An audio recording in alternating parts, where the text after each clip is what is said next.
बेटी की विदाई। कहानी एक ऐसी बेटी की विदाई की है जिसके मायके से जाने का मकसद कुछ और ही था। क्या है माँ, कितनी सिंपल शादी की है मेरी। मैंने क्या क्या नहीं सोचा था।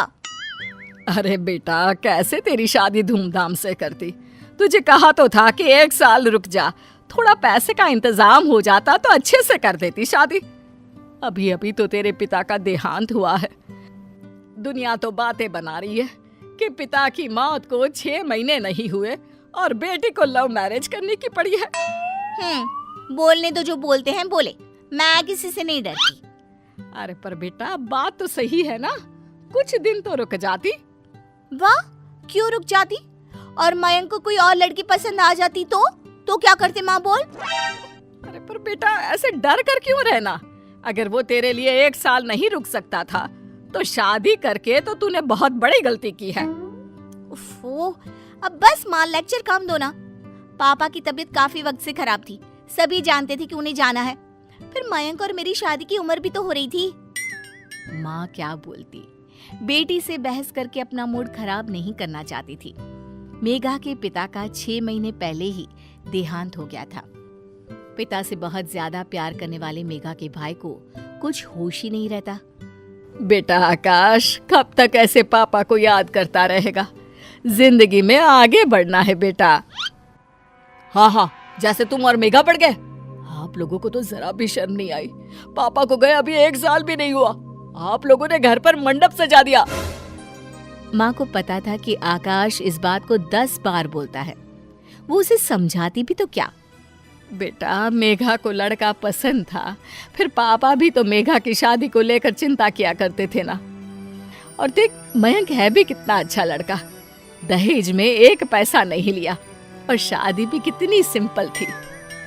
बेटा आकाश माँ के इस बर्ताव से दुखी हो जाता है। वो वहां से चला जाता है। वहीं मेघा ससुराल जाती है, जहां मयंक कहता है, देख मेघा, साफ बात है, मेरे घर में माँ तो है नहीं, पापा भी साथ नहीं रहते। मैं भी बिजनेस और काम के चक्कर में तुम्हें ज्यादा समय नहीं दे पाऊंगा, तो देख ले तू क्या करना है। मेघा जो घूमने फिरने की शौकीन थी, वो अब 4 दीवारी में बंद कर रह जाती है। वो सोचती है कि क्या करे, कैसे शादी के पहले जैसी जिंदगी एंजॉय करे। मयंक, मैं माँ के घर जा रही हूँ, तुम 2 दिन बाद मुझे लेने आ जाना। अरे मेरे पास इतने पैसे नहीं है कि मैं दिन में 4 बार तुझे लेने और छोड़ने आऊं, समझी। ये क्या हो गया है मयंक? शादी से पहले तो बड़ा प्यार था, अब ऐसी भाषा। मेघा माँ के घर जाती है। जिस मेघा को पिता के घर पर खूब अच्छा खाने पहनने मन चाहा घूमने मिलता था, वो मेघा पति के राज में बंद कर रह जाती है। मेघा के मायके में उससे मिलने उसकी मामा की बेटी आती है। हाय मेघा, ये क्या पहना है? कोई डिजाइनर साड़ी नहीं ली? हाँ, वो क्या है ना, घर पर ही हूँ तो ये सिंपल सी। ये वही मेघा है जो सोने के लिए भी महंगे महंगे पजामे पहना करती थी। क्या हो गया मेघा, पति के पास पैसे की कमी है क्या? अब क्या था, मेघा को खुद पर गुस्सा आने लगता है। तभी मामी बोल पड़ती है, मेघा, वैसे बड़े शहर की लड़की थी तू, क्या जरूरत आन पड़ी ऐसे छोटे से शहर में शादी कर ली। वहाँ ना अच्छा पहनावा है ना अच्छा खान पान। हाँ, वो क्या है ना, मयंक का बिजनेस वही है तो इसलिए। हाँ, वो तो ठीक है, लेकिन कहीं घूम तो आया कर। अब मेघा क्या कहती कि मयंक के पास पैसे नहीं है, कहाँ तो इतना घूमने फिरने की शौकीन मेघा। अब क्या करे सबके जाने के बाद। माँ, मुझसे बहुत बड़ी गलती हो गई मयंक से शादी करके। मैंने तो पापा का जाना भी नहीं देखा। मयंक जो पैसा दिखाया करता था वो पैसा उसके पास है ही नहीं। ऊपर से छोटा शहर, शुरू होते ही खत्म हो जाता है। ना कोई मॉडर्न कपड़ा पहनो, ना कहीं घूमने जाओ। माँ, मेरी जिंदगी तो किसी बूढ़ी औरत जैसी हो गई है। देख बहन, अब यहाँ तो कुछ है नहीं। पापा के जाने के बाद तुरंत तेरी शादी के कारण सब लोग हमसे नाराज हैं। अरे तो मैं कौन सा कोई बहुत खुश हूँ, मैं भी तो जैसे तैसे लाइफ काट रही हूँ। अरे तो की क्यों शादी? कोई तेरी उम्र भी इतनी नहीं हो रही थी, तब तो लव मैरिज के चक्कर में तूने शादी कर ली। और अब रो रही है कि शहर छोटा है, मयंक के पास वो पैसा नहीं है जो वो दिखाया करता था। क्यों? अब वो तेरा पति है, वो जिस हाल में रखे रह, समझी। जो बात माँ को समझानी चाहिए थी वो भाई समझा रहा था, लेकिन लालची मेघा को अब मायके में रहना ज्यादा अच्छा लगने लगा। कारण आराम और महंगे शौक। बेटा, मयंक का फोन आया था। वो बोल रहा था कि खाना नहीं खा पा रहा है ढंग से, तो मेघा को भेज दे। भगा रही हो? साफ साफ बोल दो कि ससुराल चली जाओ। क्यों नहीं रखा जा रहा है क्या बेटी को? अरे कैसी बात कर रही है मेघा, तू तो मेरी औलाद है, क्यों नहीं रखूंगी तुझे भला? तेरा ही तो घर है ये। लेकिन वाह, जब मेरा घर है तो रहने देना।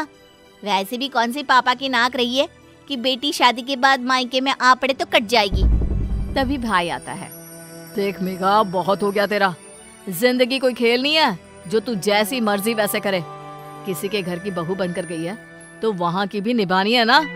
बकवास मत करो। घर पापा का है और मेरा भी हक है। मैं कल ही वकील बुलाकर बात करती हूँ। माँ के तो पैरों तले जमीन ही हिल जाती है कि ये क्या बोल रही है। वो बेहोश होने ही वाली होती है कि बेटा उन्हें थाम लेता है। माँ क्या हो गया? प्लीज परेशान ना हो माँ। अरे बेटा, समझ में नहीं आ रहा इस लड़की की परवरिश में मैंने कौन सी कमी छोड़ी। ये जैसा कहती गई मैं करती रही। तो मैंने कौन सी गैर कानूनी बात कर दी है? जो है वही तो कहा। क्यों? अरे बेटा, ये तेरे पापा की आखिरी निशानी है। इस घर को उन्होंने बहुत ही जतन से बनवाया था। मैं इस घर के टुकड़े नहीं होने देना चाहती हूँ। नहीं होगा माँ। ठीक है, तू वकील को लेकर आना चाहती है ना? ठीक है, लेकर आ। लेकिन एक बात ध्यान रखना, पापा पर लाखों का कर्जा था जो मैं चुका रहा हूँ, उसका आधा कर्जा तू चुकाएगी। तभी वहां मयंक आ जाता है।